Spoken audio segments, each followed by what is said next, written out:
Hi friends, welcome to planet life. అమానుషమైన వర్ణ వివక్షపై అలుపెరగని పోరు సలిపిన వ్యక్తిగా చరిత్రలో ప్రముఖ స్థానం దక్కించుకున్నారు దక్షిణాఫ్రికా మాజీ అధ్యక్షుడు నెల్సన్ మండేలా. చీకటి కంఠంలో వెలుగులు నింపిన వ్యక్తిగా విశేష ఖ్యాతిని సొంతం చేసుకున్న నెల్సన్ మండేలా గురించి ఈ వీడియోలో తెలుసుకుందాం. నెల్సన్ మండేలా అసలు పేరు రోహిలాలా మండేలా.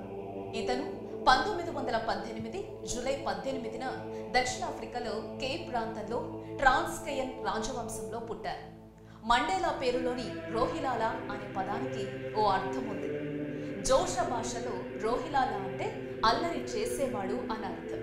దానికి తగ్గట్టే నెల్సన్ బాగా అల్లరి చేసేవాడు. అయితే చివరికి అది ఒక జాతి దాస్య శృంఖలాలను పటాపంచలు చేస్తుందని ఎవరూ ఊహించలేదు. ఇక ఇతని చదువు 5వ ఏట ప్రారంభమైంది. వారి కుటుంబంలో బడికి వెళ్లిన మొదటి వ్యక్తి అతనే.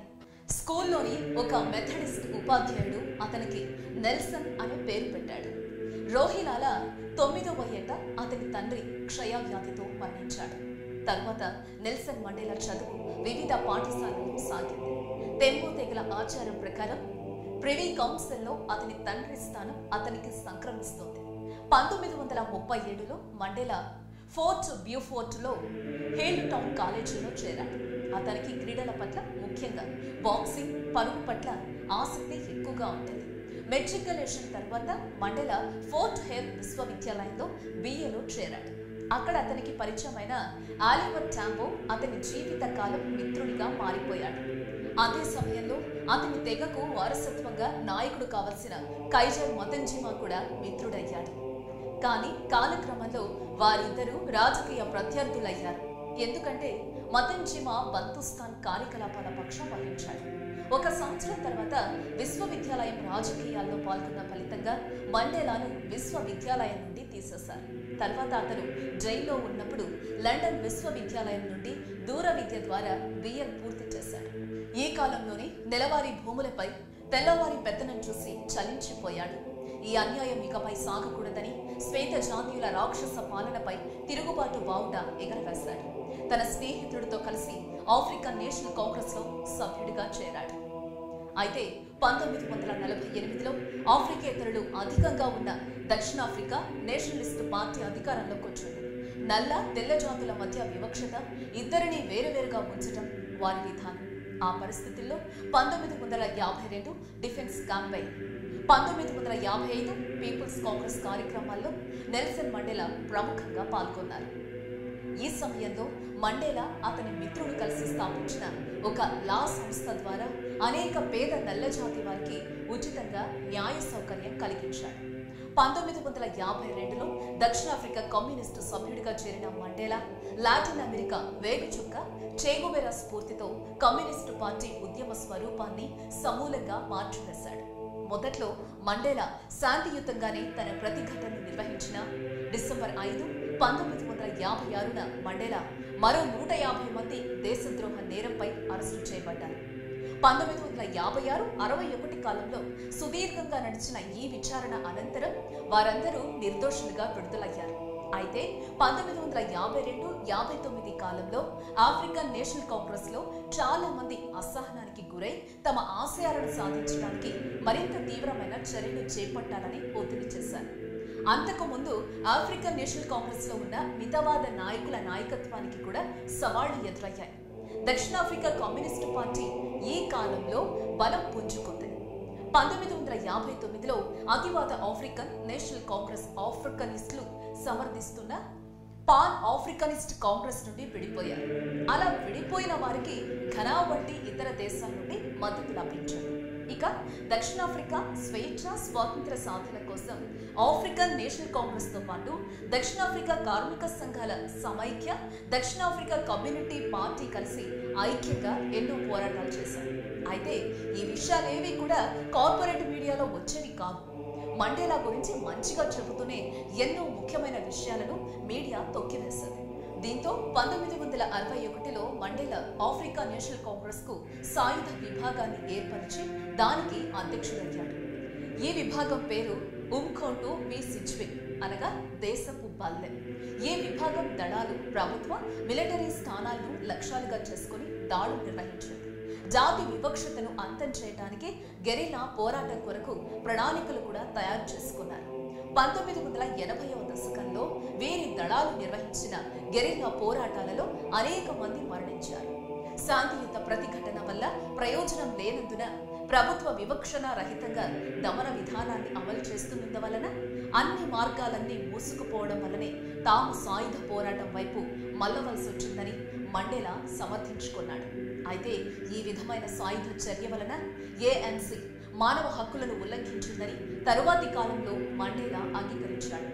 అయితే ఈ విధమైన సాయుధ చర్య వలన ANC మానవ హక్కులను ఉల్లంఘించిందని తరువాతి కాలంలో మండేలా అంగీకరించాడు కూడా. అంతకుముందు గెరిల్లా పోరాటాల వలన ఆగస్టు 5, 1962న మండేలా అరెస్టు చేయబడ్డాడు. ఆ తర్వాత 3 రోజుల తర్వాత అతనిపై అభియోగాలు కోర్టులో వెల్లడించబడ్డాయి. 1961లో కార్మికులచే సమ్మె చేయించడం, అనుమతి లేకుండా విదేశాలకు వెళ్లడము వంటి కారణాలతో అక్టోబర్ 25, 1962న మండేలాకు 5 సంవత్సరాల శిక్ష విధించబడింది. 2 ఏళ్ల తర్వాత జూన్ 11, 1964న అంతకుముందు ANCలో అతని కార్యకలాపాల విషయంలో మరొక తీర్పు వెలువడింది. మండేలా అరెస్ట్ అయిన సమయంలోనే ప్రభుత్వం అనేక ప్రముఖ ANC నాయకులను అరెస్టు చేసింది. మండేలా పైన తక్కిన వారిపైన తీవ్రమైన నేరాలు ఆరోపించారు. అయితే దేశద్రోహ చర్యల అభియోగాన్ని, విదేశాలతో కూడి దేశంపై దాడి జరపడాన్ని మండేలా నిరాకరించాడు. కొన్ని విధ్వంసకర చర్యల బాధ్యతను మాత్రం మండేలా ఒప్పుకున్నాడు. ఏప్రిల్ 20, 1964న ప్రిటోరియాలో న్యాయస్థానం ఎదుట మండేలా తన లక్ష్యాలను సాధించడానికి ANC సాయుధ పోరాట విధానాన్ని ఎందుకు అవలంబింపవలసి వచ్చిందో వివరించాడు. తమ శాంతియుత ప్రతిఘటన ఎలా విఫలమైందో తెలియచెప్పాడు. ప్రభుత్వ దమన విధానం తరువాత కూడా తాము అలానే ఉండిపోతే ప్రభుత్వ విధానాలకు అంగీకరించి లొంగిపోయినట్లే అవుతుందని తేల్చి చెప్పాడు. ప్రభుత్వ విధానాలు దేశ ఆర్థిక వ్యవస్థను ఎలా నిర్వీర్యం చేస్తున్నాయో వివరించి తన ఉద్దేశాన్ని ఘనంగా చాటి చెప్పాడు. ఆ సందర్భంలో అతను చెప్పిన నా జీవితమంతా ఆఫ్రికన్ జనుల సంఘర్షణకే అంకితం. తెల్లవారి పెత్తనాన్ని, నల్లవారి పెత్తనాన్ని నేను ప్రతిఘటించాను. అందరూ సహృద్భావంతో కలిసి ఉండి అందరికీ సమాన అవకాశాలు లభించే ప్రజాస్వామ్యం, స్వేచ్ఛ సమాజం నాకు అత్యంత ప్రియమైన లక్ష్యాలు. అందుకోసమే నేను జీవిస్తున్నాను. అవసరమైతే అందుకోసం మరణించడానికి కూడా నేను సిద్ధపడి ఉన్నాను అనే వ్యాఖ్యలు ప్రపంచానికి నెల్సన్ మండేలాను ఓ గొప్ప వ్యక్తిగా పరిచయం చేశాయి. అయితే అప్పటి వాదనల తర్వాత మండేలాకు 18 సంవత్సరాలు శిక్ష విధించడంతో రొబెన్ డివిలో కారాగార శిక్ష అనుభవించాడు. అతని 27 సంవత్సరాల జైలు జీవితంలో 18 సంవత్సరాలు ఇక్కడే గడిచింది. అక్కడ అతన్ని అందరికంటే తక్కువ స్థాయి డిగ్రేడ్ ఖైదీగా చూసిన ఏ మాత్రం కలవరపడలేదు. 1982లో మండేలా మరికొందరు నాయకులను రాబెన్ డివి నుండి పోల్స్ఫోర్డ్ జైలుకు మార్చారు. ఇతర యువ ఖైదీలపై మండేలా ప్రభావం పడకుండా ఇలా చేశారని అంటారు. 1985లో మండేలా కనుక సాయుధ పోరాటాన్ని త్యజిస్తే అతనిని విడుదల చేస్తానని దక్షిణాఫ్రికా ప్రెసిడెంట్ పీటర్ బిలియన్ బోధ ప్రకటించాడు. అయితే మండేలా ఈ ప్రభుత్వ ఆఫర్ను తిరస్కరించాడు. అతని కుమార్తె ద్వారా అతను విడుదల చేసిన ప్రకటనలో ప్రజల సంస్థలను నిషేధించినప్పుడు నాకిచ్చిన స్వేచ్ఛకు అర్థమేముంది? స్వతంత్రుడైన వ్యక్తి మాత్రమే ఇచ్చిపుచ్చుకునే చర్చలు జరపవచ్చు. ఖైదీ ఇటువంటి కాంట్రాక్టుల్లో ప్రవేశించలేడు అని పేర్కొన్నాడు. 1985లో మండేలా ప్రభుత్వ ప్రతినిధుల మధ్య మొదటి సమావేశం జరిగింది. తరువాతి 4 సంవత్సరాల్లో అనేక సమావేశాలు జరిగాయి. వీటి వల్ల మరిన్ని చర్చలకు అవకాశం కలిగింది. కానీ ఏ మాత్రం పురోగతి లేదు. మండేలా జైలు జీవితం గడిపిన కాలమంతా దక్షిణాఫ్రికా ప్రభుత్వానికి బయట నుంచి మరియు లోపల నుంచి అతన్ని జైలు నుంచి విడుదల చేయమని ఒత్తిళ్లు ఎక్కువయ్యాయి. 1989లో బోతా వైఫల్యంతో ఫ్రెడరిక్ విలియం క్లర్క్ అధ్యక్షుడయ్యారు. క్లర్క్ ఫిబ్రవరి 1990లో మండేలాను జైలు నుంచి విడుదల చేయడానికి ఉత్తర్వులు జారీ చేశారు. ఫిబ్రవరి 2, 1990న దక్షిణాఫ్రికా అధ్యక్షుడైన Frederik de Klerk African National Congress ఇతర జాతి వివక్ష వ్యతిరేక పోరాట సంస్థల మీద నిషేధాన్ని ఎత్తివేస్తున్నట్లు, మండేలా తొందరలో విడుదలవబోతున్నట్లు ప్రకటించాడు. దాంతో మండేలా విక్టర్ వెర్స్టర్ జైలు నుంచి ఫిబ్రవరి 11, 1990న విడుదలవ్వడం జరిగింది. మండేలా విడుదలైన రోజున ఆయన జాతిని ఉద్దేశించి ప్రసంగించారు. ఈ ఉపన్యాసంలో ఆయన శాంతికి కట్టుబడి ఉన్నారని, ఇందుకోసం శ్వేత జాతీయులతో ఒప్పందానికి సిద్ధమని ప్రకటించారు.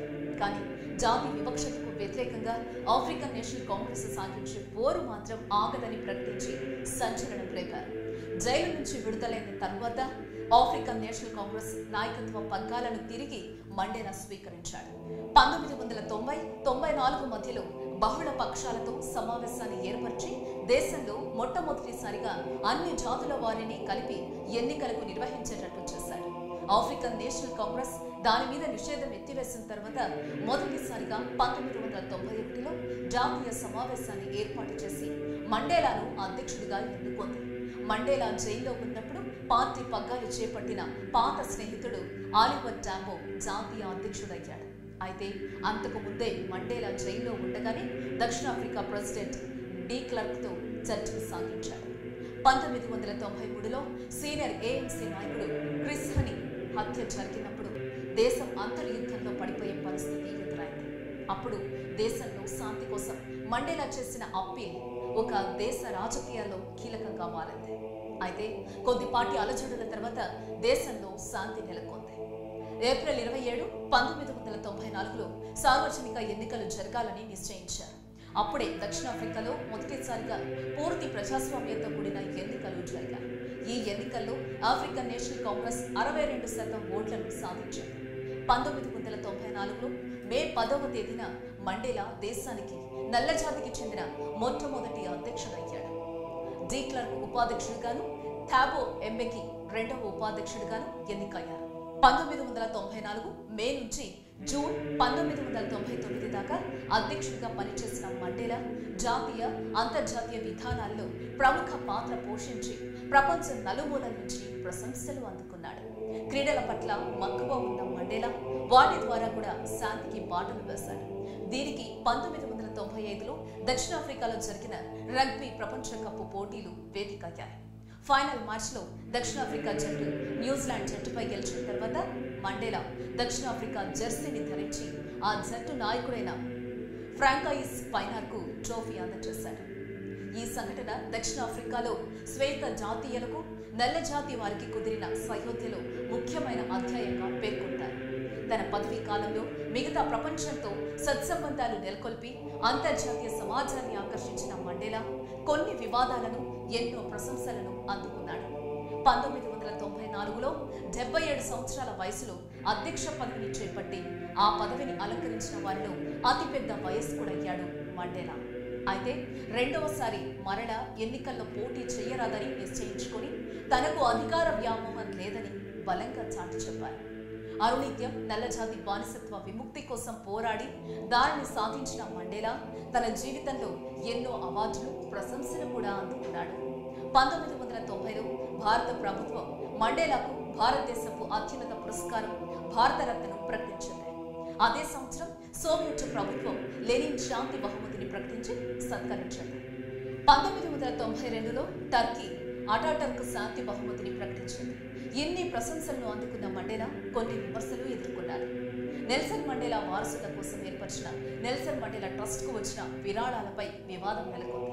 అలాగే వజ్రాల మైనింగ్ విషయంలోనూ ఆయనపై విమర్శలు వచ్చాయి. వీటితో పాటు జింబాబ్వే అధ్యక్షుడు రాబర్ట్ ముగాబే అవినీతిని సమర్థించాడన్న ఆరోపణలు ఉన్నాయి. ఇక వ్యక్తిగత జీవితంలోనూ మండేలా కొన్ని విమర్శలు ఎదుర్కొన్నాడు. మండేలా 3 సార్లు వివాహం చేసుకున్నాడు.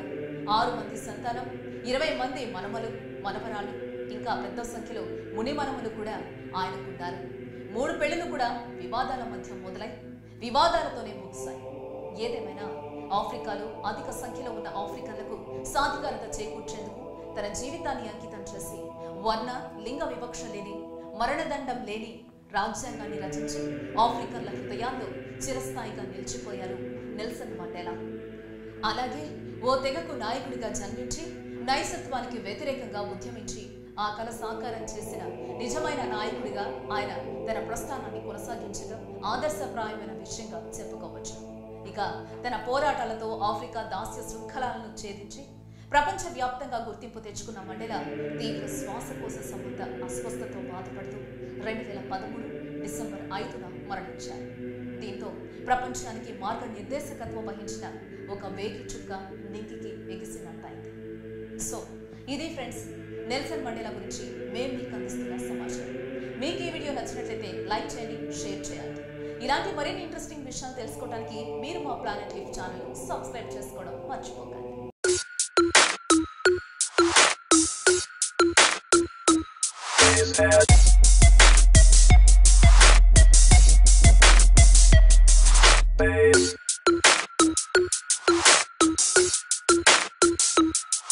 Base.